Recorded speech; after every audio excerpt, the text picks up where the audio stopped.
Thanks for listening to the Mornings with Carmen LaBerge podcast, made available thanks to support from listeners just like you.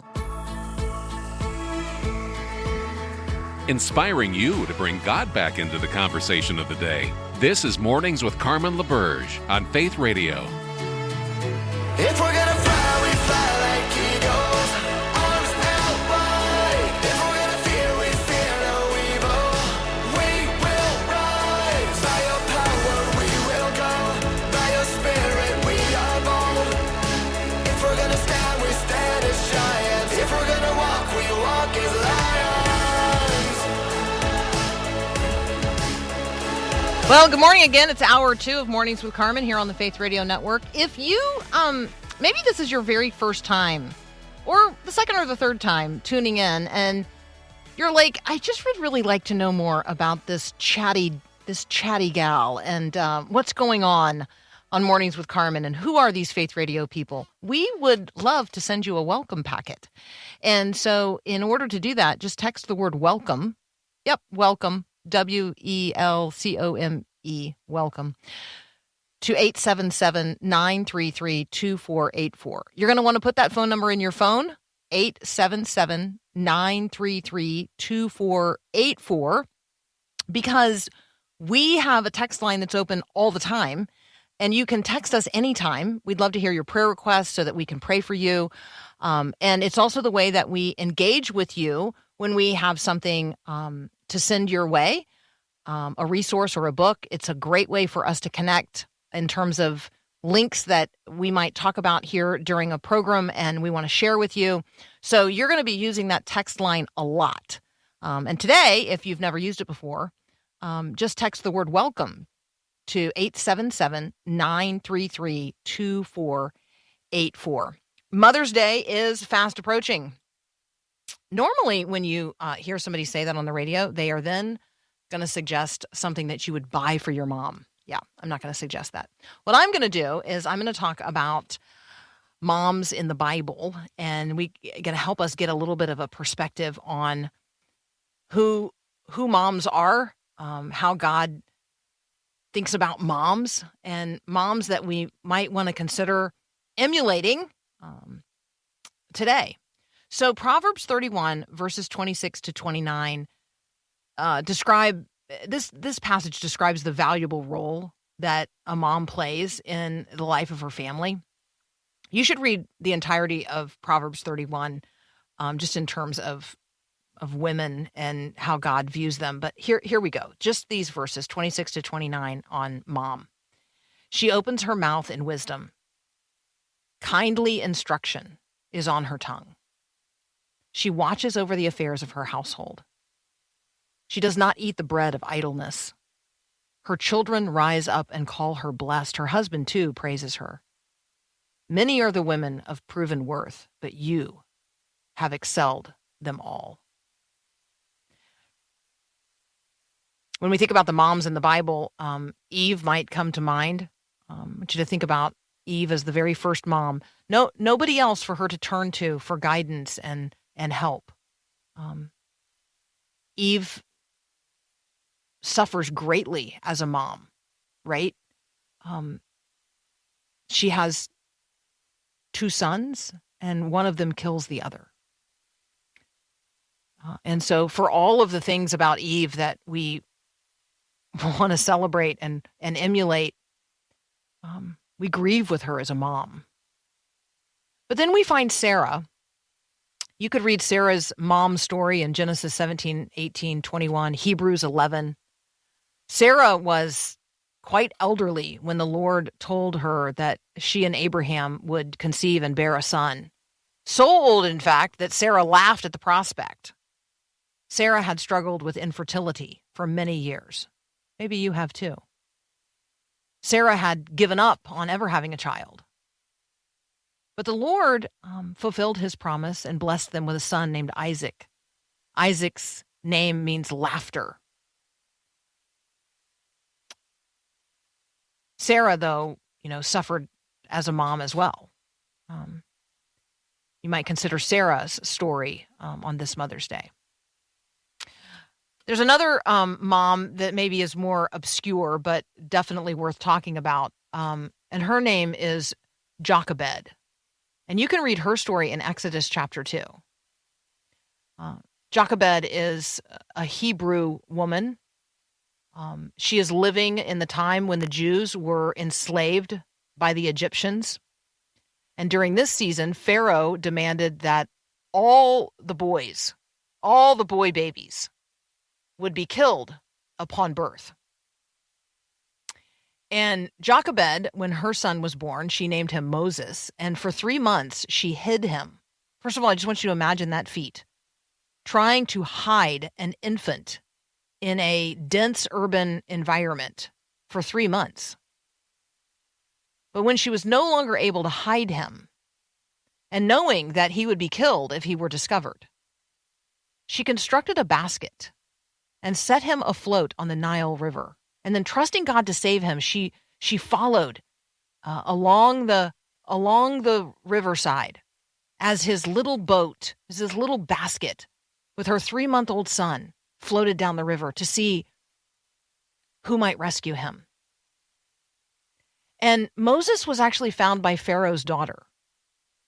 And ultimately, Moses is raised as a son in Pharaoh's household, adopted into Pharaoh's household. But because of the generous spirit of Pharaoh's daughter, Jochebed actually got to continue to nurse her son until he was weaned. That is an amazing story. How about Hannah in 1 Samuel chapter 1? Hannah likewise struggled with infertility. She prayed for a child, and she struggled for a long time as the Lord remained silent, and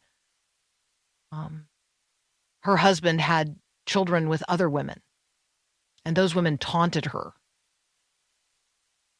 But then the Lord gives her a son, and his name is Samuel, and she dedicates Samuel to the Lord. And much like Jochebed's story, Hannah doesn't get to raise her son either. He is raised by the temple. The Lord went on to bless Hannah with 5 more children, and Samuel became a great prophet whose books we continue to read today. I would like to highlight Lois and Eunice as well from 2 Timothy chapter 1. Paul writes, "I'm grateful to God, whom I worship with a clear conscience, as my ancestors did. As I remember you constantly in my prayers night and day," Paul speaking here to Timothy, "I yearn to see you again, recalling your tears, so that I may be filled with joy as I recall your sincere faith that first lived in your grandmother Lois and in your mother Eunice, and that I am confident lives also in you." That's a generational legacy of faith. What were the lives of Lois and Eunice like, that they produced faith in Timothy's life, that Timothy then became a disciple of Paul? And then, of course, there's Mary, the mother of Jesus, and Elizabeth, the mother of John. If you were to write even a few verses about your mom or about yourself as a mom, how might we read them today as we approach Mother's Day?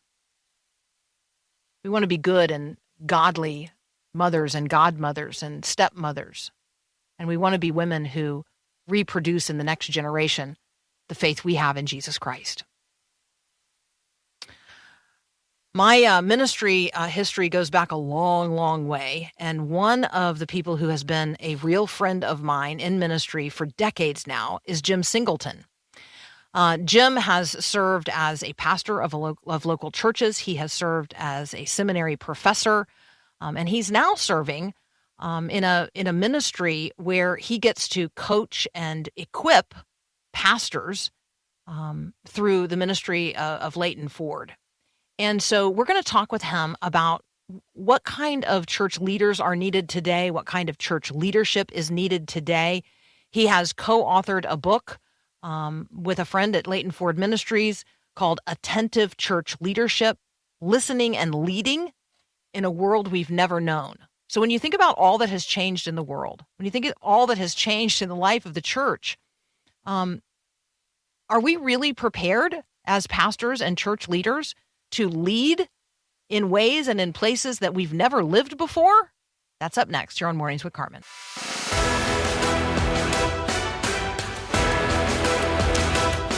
What in the world is going on in the local church? How is your church doing these days? How's your pastor doing? It's a very different world than your pastor was likely equipped during seminary to lead in. And so we're talking with Jim Singleton about attentive church leadership, listening and leading in a world we've never known. Hi, Jim. Good morning, Carmen. Great to hear your voice again.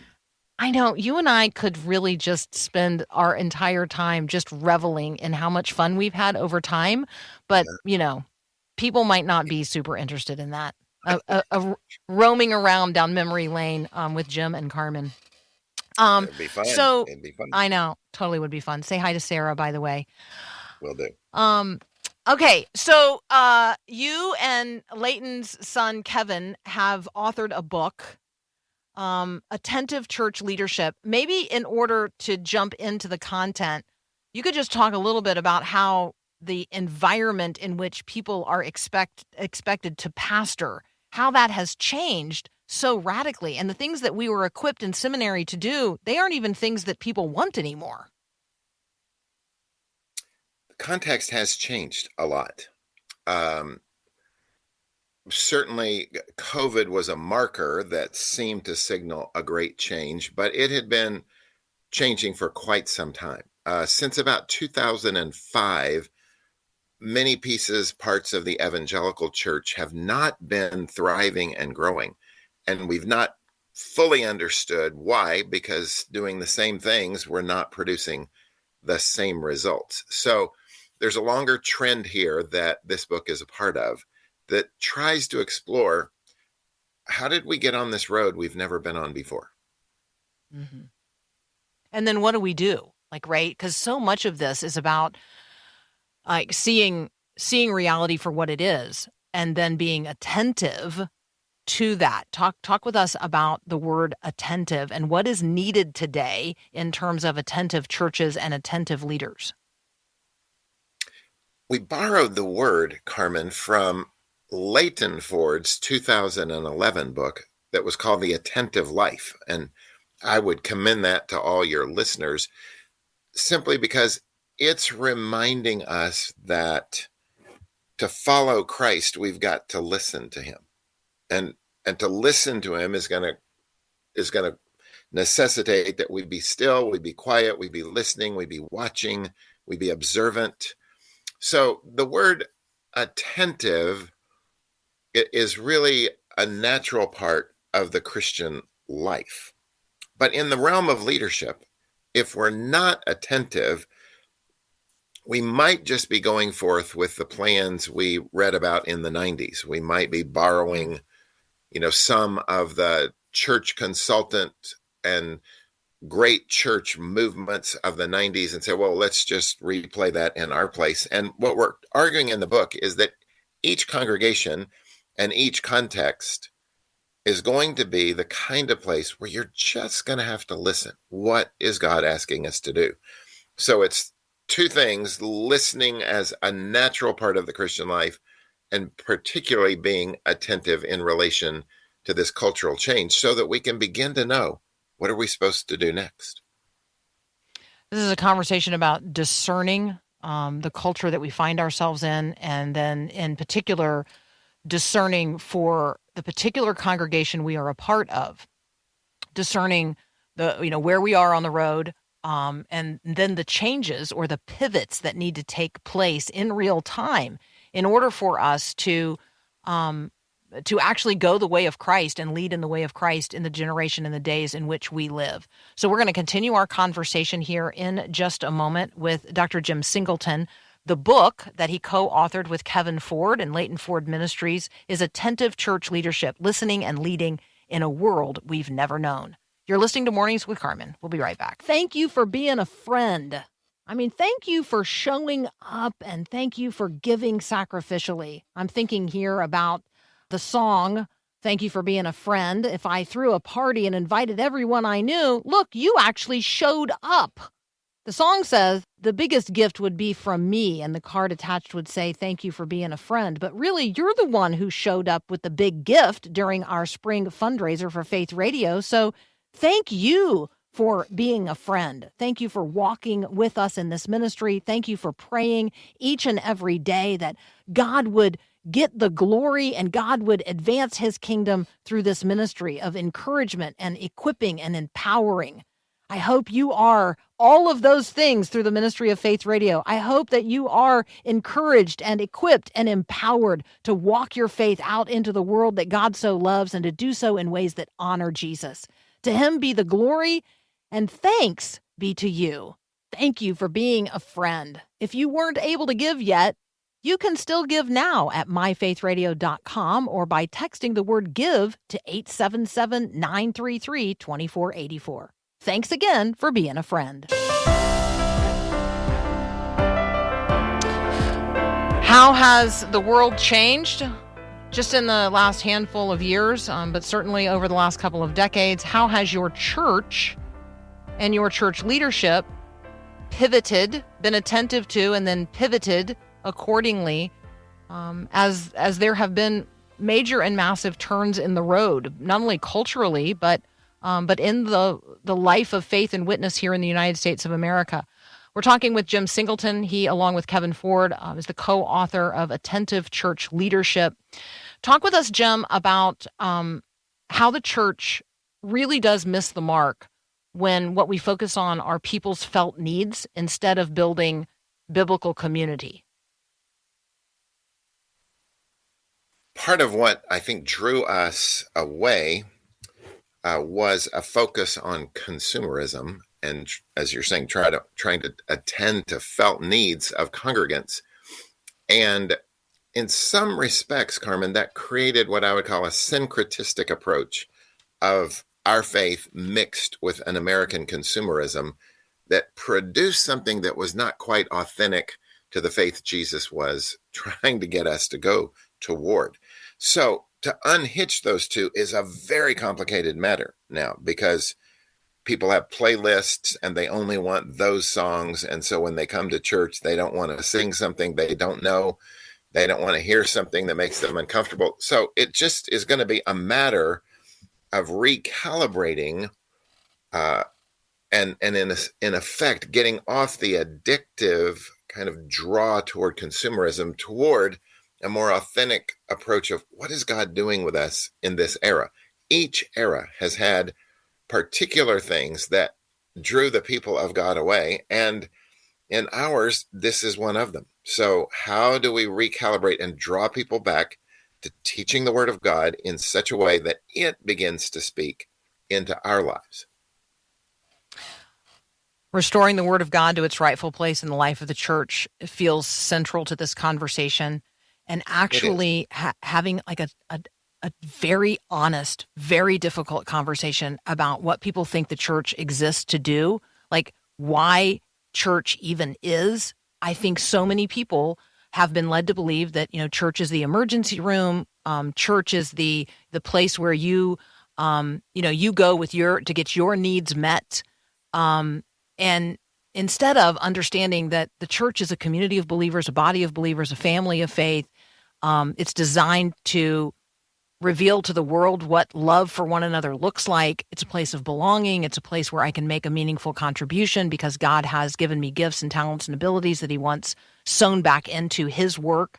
And the church gives me a body of believers with whom I can cooperatively make a real difference in the world.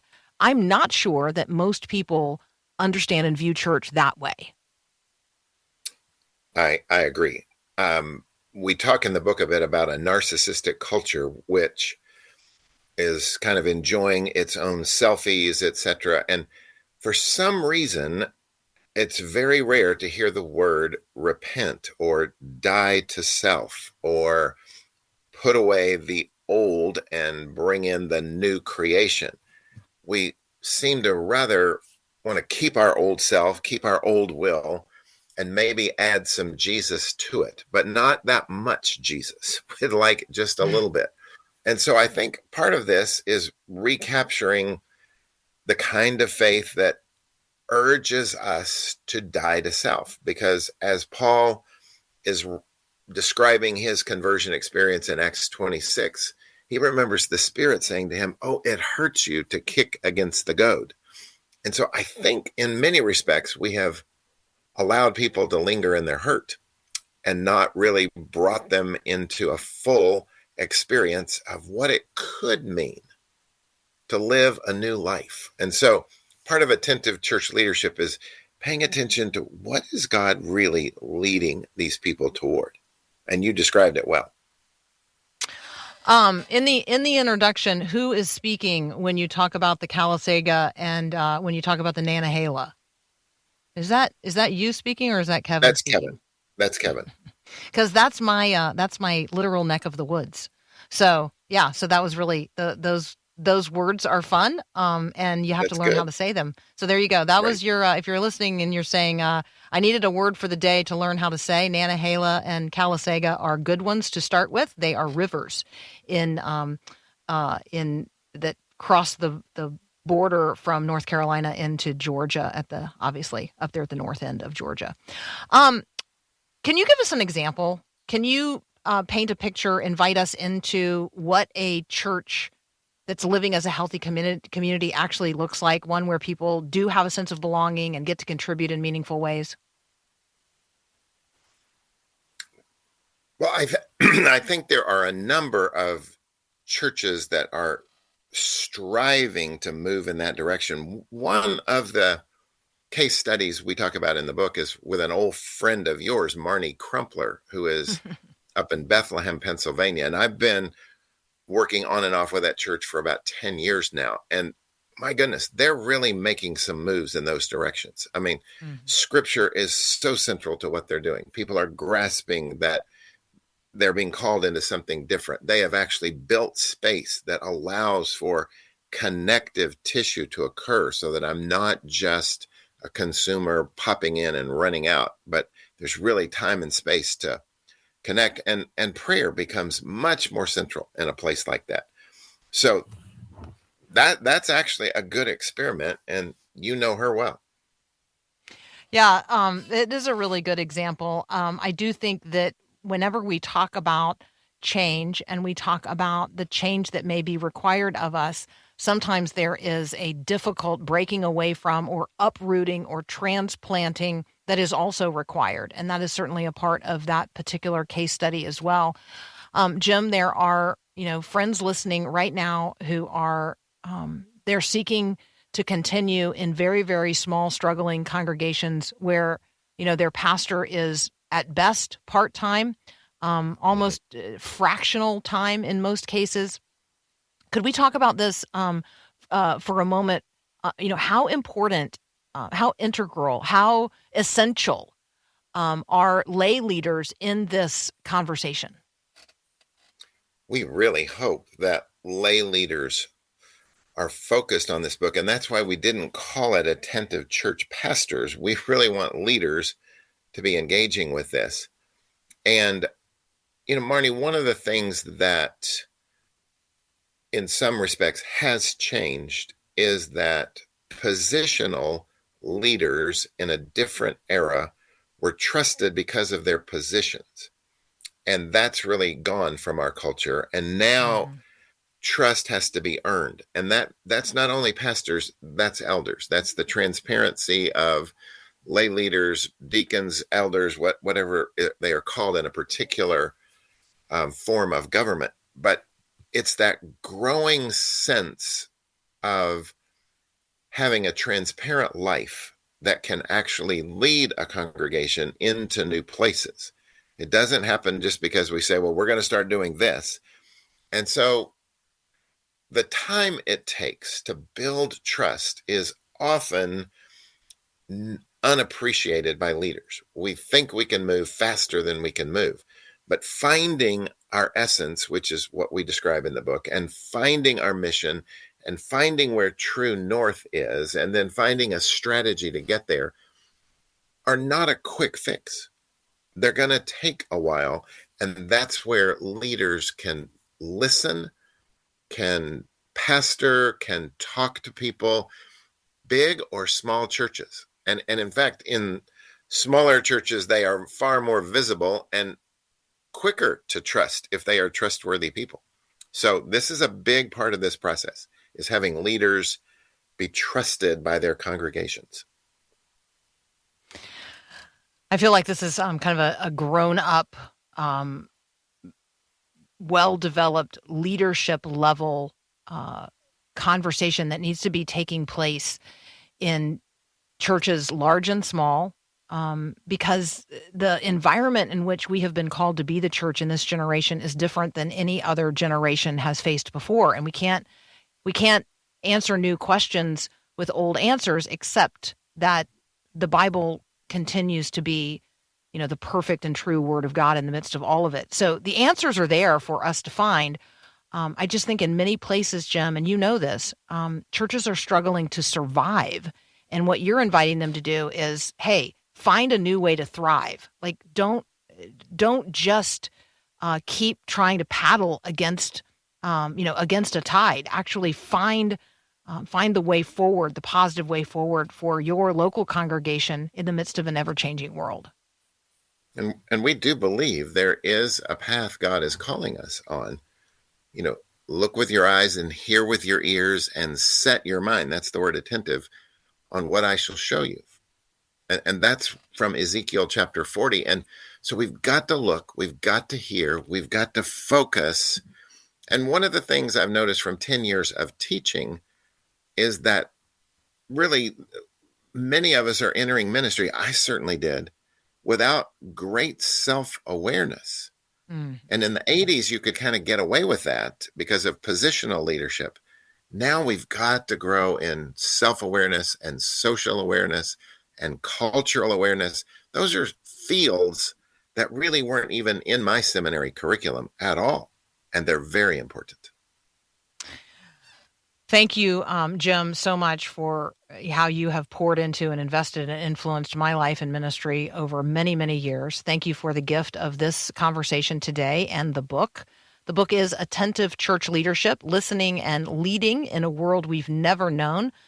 Jim Singleton has been here with us. He co-authored the book with Kevin Ford from Leighton Ford Ministries. Jim, thank you and bless you, my brother. Thank you, Carmen, and may your ministry be blessed. Thank you, sir. Absolutely. Oh, it is, because I get to every day be with these beautiful people, and we get to talk about substantive things. So it is. You can rest assured that I am so extraordinarily blessed. Thank you, brother. Amen. What are you going to be doing as a mom or as a grandma or as a godmother in anticipation of Mother's Day? Have you thought about maybe writing a letter to your children? What about writing a letter to your grandchildren? How about your spiritual children? How about your stepchildren? How about your grandchildren that are yet on the way? Could you write a letter to them? Might that be the gift that you, as a mother, a grandmother, a godmother, a woman of influence in the lives of others, might that be something you could do today? And then, reverse that and write a letter to your mom or to your grandmother, to the godmothers in your life, the women of godly influence who have poured into you. And then let me encourage you, in anticipation of Mother's Day, come alongside another woman this week and just lift her up. Just encourage her in her walk of faith. We're going to talk next with April Readliner. You know her from the ministry of Cana Vox, giving marriage a voice in the culture today. And we're going to talk about God's beautiful design for motherhood. We're going to enter in here into thinking biblically about what it means to be a good mom. That's up next. You're on Mornings with Carmen. All right, there are reading lists at canavox.com, and those reading lists then equip participants to actually engage in meaningful conversation with one another on a particular, subject matter or topic. So April Readliner is back with us today. She heads up Cana Vox, giving voice a marriage in the culture today. Cana, like the marriage at Cana, right? Vox, like the voice. So canavox.com. April, when you scroll down in the reading list, one of the things you come to is a conversation about motherhood. It's session 13, as I find it here. at Yes. canavox.com. The beauty of motherhood. So what ground would we have covered already before we arrive at session 13? You see what I'm saying? Like if we were in a Canavox group, what would we be experiencing? And so what would we expect when we entered into this conversation about the beauty of motherhood? Oh my goodness. So many things, right? Well, I mean, it depends on the group, but every group can really pick sort of the the readings in order that they want to choose them, right? We have our reading list like recommends in what order to go. But we get to this one on 13, not because it's not like, it's kind of in the middle of the reading list, right? Not because it's not important. Actually, it is so important. But what our participants would be able to do is they'd go through these readings, they'd watch that great video. We have that first video in there, and then they get together and they just talk about everything they read, everything they watched, and then just go around one another, telling their thoughts and ideas about what they read and they saw. Let's talk about Just a Mom. So Just a Mom is a video that was actually, created by the Church of Jesus Christ of Latter-day Saints. And so there may be some people who say, I don't want to use a resource from an organization like that. Right. But there's nothing Mormon-y in the video. There's no advocacy for anything that is Mormon or Church of Jesus Christ of Latter-day Saints in the video. It is a conversation. Right. Or an exposing of what it means to be, quote, just a mom. Can you talk about the video? Yeah. Yeah. I love this video because it's like a minute long and it says so much in 1 minute. Right. And you're right. It doesn't reflect any of the teachings of the Church of Jesus Christ of Latter-day Saints. And it's just beautifully done. They actually do quite a good job with their videos. We have a few of them in our syllabus, and they're just lovely. This one in particular, I think, just highlights so wonderfully in just that minute so many of the roles that a mom plays. Right, life giver, life lover, first love, and then they have pictures of images of each of these things. And if you're a mom or you have a mom, obviously, you can look at this and you see, and it really resonates with you, right? Last hope, teacher, provider, minister, therapist, and then at the end, for a family, the whole world. I mean, it really is true. I just love it. I think it's packed. It's such a powerful punch, right? And then, so many of us say, "Oh, I'm just a mom," or like you ask somebody what they do, and they're like, "Well, I'm just a stay-at-home mom," or "I'm just a mom." But when you look at that, you think, "Oh my gosh, that statement, it's just not accurate, right? Not just a mom. It's like the whole world." Now, obviously, there are folks who did not have an ideal experience with their mom. Yes, she's a life giver, but maybe she wasn't their life lover. And maybe they felt abandoned, that she didn't teach or provide or minister or heal, all of the things that are celebrated there. But a best friend, one who holds us. And sometimes these images in the video are not of the biological mom. They are of clearly a grandmother or an aunt, someone who has stepped into a space where, for whatever reason, the love of that mother was not as fully present as it is for others. I think that the conversations that might be had in the context of a reading group that, as they approach Mother's Day, they want to talk about this particular lesson from Canavox. What is the design for motherhood is also a conversation about when that design is not fully realized. Like, right, when moms are not all that they could or should have been. Absolutely. And we know, the world is broken. We all have broken situations. So, for one, it could be something else. It could be a same-sex attraction issue. For others, it could be a motherhood issue. There's lots of different things. But I think another thing that we really do highlight in this session, and I think is important for people to pick up on, is the importance of women in general, right?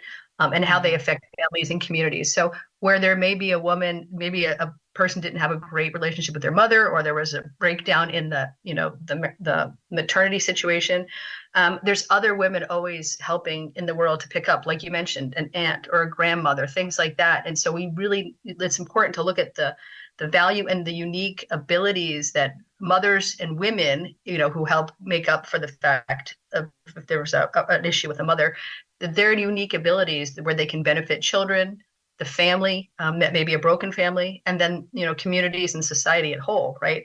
Women have these unique inherent characteristics that enable them to do that, right? And even, like you said, to pick up the pieces where it may have been broken. When you think about the reading list, and you think about what comes next on the list for you, and for each of us as we want to pull it up. And again, I can send you the links if you're listening right now and you're like, what are they talking about? Well, this is April Readliner. She's the executive director of Canavox, Canavox, like the wedding at Cana, and a voice. So giving voice to what God really says about marriage and life in the family, and the way that. Well, I'll let you tell the story, April. Like, what kind of groups does Canavox equip? Like, you call together and then you equip groups, and these are reading groups. So talk with us about, like, we're at session 13 on a reading list. So what does that mean? Like, draw the picture for us of a group. Yeah. So really, what happens is, either one or two people get interested in having a reading group to be able to talk about all these issues that really focus on marriage, family, and human sexuality. They get trained, we train them, and then they get their friends together, like-minded friends who want to get together and like learn about this, because maybe they understand what they believe about these things, but they're not sure about the reasons behind what they believe, right? Or they want to know additional reasons. They want to look at it from a different perspective than just their faith, right? Obviously, the faith is our most important, perspective, but we look at it at Canavox from a different perspective. We talk about the topics from natural law, social science, biology, psychology, economics. So we try to look at all these issues with a different lens to help support and buffer up what our faith teaches us, so that when we go out and talk to people who may not be of any faith, or away from the faith, we can help them sort of understand. And everything that we talk about is really, it's not in contradiction to anyone's faith. It's really just it complements it, So what people would do is they would start off, we always recommend they go in this order. However, some groups, like to bounce around a little bit. We always say start off with the kickoff meeting and then, our first session, because that's really what the heart of it's all about. But then the other sessions, people, depending what's happening in the culture at the time, they might feel a real call look at a different topic, right? Because something is very pressing. Maybe people in their group, someone's experienced divorce, they want to talk about that. Or, maybe some people have teenagers or college students who are involved in the hookup culture, and they want to get a handle on that, right? They need to figure out, like, how can I learn about these issues so that maybe I can have a meaningful conversation with my college student about this, right? And help them, show them the way. Or, the same thing with dating. Maybe they're like, oh my gosh, I have a high school student who's going to start dating, or, college student, I need to figure out how to handle this. And so really what these sessions do is give people the information. So we cull down all this information, because there's so much information out there. We cull it down, we put it all together in a little package. We like to refer to it as a meal, where we have, the entree, and then we have some, we have an appetizer, entree, and, some sides.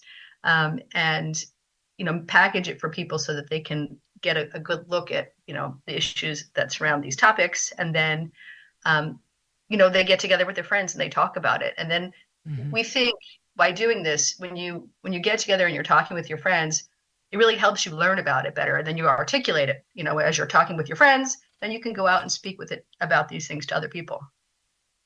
So on the reading list, there are, some of them are videos, some of them are web archive links. And so just recognize that. If I'm sending you the link, you'll see that it's not all reading. Some of it is a little more experiential than that. But we love having the conversation with you today about God's beautiful design for motherhood. We're talking with April Readliner, and we'll be back in just a moment. We're going to move from the appetizer there with the Just a Mom video to some meatier main course subject matter. So April, I'm gonna let you lead out next and lead us into the entree for today's conversation. You're listening to Mornings with Carmen. As we consider the life of Jesus and the life of the first generation of Christians, reading here the book of Acts and all the letters to the Christians in the New Testament, we see people who wake up. They come to see and understand and then receive Jesus as their Savior and Lord. And it changes everything. We see Christians then telling other people about the good news and inviting them to respond in repentance, be baptized, and follow Jesus. The movement of Christianity grows person by person and then exponentially as people walking in darkness receive the light of Christ and want others to know what they know and have what they have. Well, you and I are living in dark days. People need light. And Jesus is the light of the world today in the same way that he was the light of the world at the beginning of creation and at the first Christmas and throughout his life on earth and in his radiance now at the right hand of the Father. Jesus is the light of the world. So if you're walking in darkness of any kind today, I invite you to consider Jesus. If you'd like to know more about what it means to begin a relationship with Christ or to chat with someone about it, just text the word faith to 41224. Life is complex, and it's important to take a moment now and again to sit down with one another and talk substantively about the things of life. And so in this week, in the leading up to Mother's Day, we want to talk about motherhood and God's design for motherhood. And sometimes as moms, how, there are moments and seasons during which we need to be almost re-equipped or newly equipped to help our children move forward. So we're talking with April Readliner. She is the executive director of Canavox. We are in session 13 of the reading list, and it is on God's beautiful design for motherhood. So let's talk, April, about the entree part of this meal. Let's talk about Cecilia Royal's piece on educating youth to champion the family. Like, the goal of motherhood in part is to impart to the next generation, what family is to be. Yeah. I liked how you, started off saying, sometimes we all need a reminder about these things, because I think sometimes busy moms or, people with families, they're so in the weeds all the time, and you forget how important what you're doing is, right? And I love this article and the article by Elizabeth Schleter on motherhood, because I think that they really hit home about the importance of mothers and what we need to be doing. And I like the Cecilia Royals article in particular, because she talks about, she doesn't just talk about the importance of mothers. I mean, it is an article about mothers, but she also brings in the fact that, and I'll just quote you here. She says, "We need to imbue our youth with a deep appreciation for the indispensable and irreplaceable role of a woman in the family and the indispensable and irreplaceable role of the man in the family." And then she goes on to just, focus on the specifically women, and how, one, all humanity passes by way of a woman, right? Women have babies, right? They're the ones who the babies are born to. And then she talks about the woman, the home, the mother being the first home of a person. And I just love that. I don't know what you thought about that, but that, to me, I really do love that. I do too. And I think if we thought about the womb as the first home, we might think differently about pregnancy. And we certainly might think differently about whether or not it's our choice whether that person comes into the world or not. The baby is literally at home in the mother's womb. That is the first home of a person. And that should influence how we treat our bodies when we're pregnant and how we treat women who are pregnant. And on and on and on, right? Yeah. And even before that, right? But the other thing that I really like, I guess, just generally speaking, this article, just like the video, right, really goes over and talks about just the important roles of that women and mothers play in our society at the micro level, So within their own families, and then the macro level. So within their community, and then the culture at large. And I really love this paragraph that she says, a woman situates each person within a human context, within a human history, within a family. She informs of paternity. She affirms the union that begot the person. She determines the constellation of relations that can exist for the human person. She places the human person within society and therefore establishes structure in that society. So it is she, an ordinary woman, in an ordinary moment of an ordinary life, who is the fulcrum of a family and a civilization in which the human person can flourish. I love that. I just think I love that is too. such a strong statement, about the importance. And I do think moms forget about how important their role is, Can we touch briefly on the Elizabeth Schleter piece as well? Because, and I might not be pronouncing that correctly, but you got it perfect. Yeah, she's a wife and a mother. She's got 8 kids. She has a lot to say. She has 9 now. Oh, 9. Well, there you go. I really appreciate how she talks about the being a deliberate mom, and I loved the story of her own mother and grandmother. This is learned. And so there are some of us who may need to learn it differently because we did not grow up in the ways that some of these women testify to growing up. But we can become these kind of mothers no matter how our children arrive and no matter what stage of life we're in. And I also like that she says everybody does it differently too. There's lots of different ways to do it. You know what I mean? Like everybody doesn't have to do it the same way she does it. Every mom brings to the table their own unique experiences and gifts, right? And so I love that part, right? Because I think we want to make sure we're not in the mindset of like, oh, I have to do it exactly the same way someone else. No, there's some key principles you need to think about, but like it can be done in lots of different ways. And I also love the part that she talks about, there's always this idea of young women foregoing like their education, when they're a mom, because like, oh, well, that's not if you're just going to focus on being a mom, it's not important, to be educated. I mean, no, because you need to use everything that you learn when you're educated. You're going to bring that to your family. How important is that? Maybe it's not like you're working at a Fortune 500 company, but you're bringing that to your family. And I would say that's more important, I think that, putting this is more important than this right now is more important than this, the seasonal realities of mothering, they are only little once. And although in the midst of it, it seems like it's going on forever, they're only little for a very short period of time. That's right. And even when you look at, there's another article too, in there, the Erica Komisar article that talks about that. Just quickly, she really talks about the biological and the psychological importance of mothers being home with their kids when they're little. Not everybody can do it. I wasn't home with all my kids. When they're with one, I was. With the other two, I was and I wasn't. It was a little bit, But so everybody's situation is different. But to even acknowledge that importance, right? I think is. We have to acknowledge it, right? There's 100%. Yeah. April, we have to leave it right there today, but thank you as always so much for joining us. That is April Readliner. She's the executive director of Canavox. We've been talking today about session 13 in the Canavox reading group list, and I'm happy to send you the link that will include all the links for what we talked about today and everything else that's on the God's Beautiful Design for Motherhood reading list for Canavox. Happy to do that. Just text me 877-933-2484.